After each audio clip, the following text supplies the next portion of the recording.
L'enseignement supérieur au prisme des contentieux est un ouvrage qui a été réalisé sous la direction des professeurs Anne-Jacques Mégaucher, Fabrice Melleret et Christophe Testard.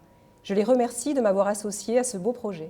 Cet ouvrage analyse le droit de l'enseignement supérieur dans un contexte de profonde transformation de l'université sous l'angle du contentieux qui est important et varié et qui va impliquer les étudiants, les personnels et également les établissements devant différentes juridictions, la juridiction administrative bien entendu, mais également des juridictions nationales et européennes. Ma contribution se concentre sur un contentieux moins attendu s'agissant de l'enseignement supérieur, mais bien réel, le contentieux devant le juge judiciaire. Un constat de départ s'imposait à moi, un équilibre aujourd'hui modifié entre l'enseignement supérieur privé et l'enseignement supérieur public, avec une montée en puissance de l'enseignement privé. Pour comprendre le contentieux devant le juge judiciaire, j'ai tenté dans un premier temps de dresser un portrait robot des décisions, civiles ou pénales. J'y ai trouvé une grande diversité, par exemple harcèlement moral ou sexuel, outrage, violence, et également une procédure en développement ces derniers temps et qui est assez inquiétante, les procédures bâillons, qui visent à supprimer la liberté d'expression des enseignants-chercheurs en les poursuivant en diffamation, par exemple, à propos de leurs travaux scientifiques.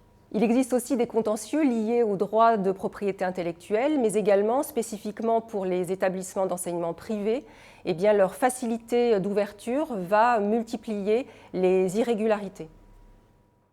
Cette première approche réalisée, il m'a semblé nécessaire de faire une analyse plus approfondie de ce contentieux, dont l'intensité ne semble pas être la même s'agissant du secteur privé et du secteur public.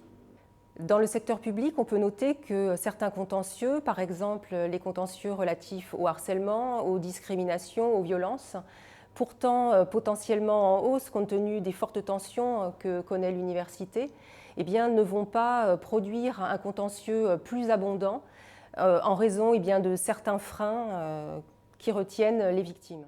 En revanche, toujours dans le secteur public, d'autres risques apparaissent et donc vont être potentiellement source de contentieux, comme par exemple les communications des enseignants-chercheurs sur les réseaux sociaux. A l'inverse, l'essor rapide et peu régulé de l'enseignement supérieur privé va développer toute une catégorie de contentieux, notamment relatifs à la consommation et à la concurrence, mais également pour les écoles nombreuses qui se développent actuellement, relatifs à la délivrance de diplômes, alors que ces écoles ne peuvent prétendre délivrer un grade universitaire.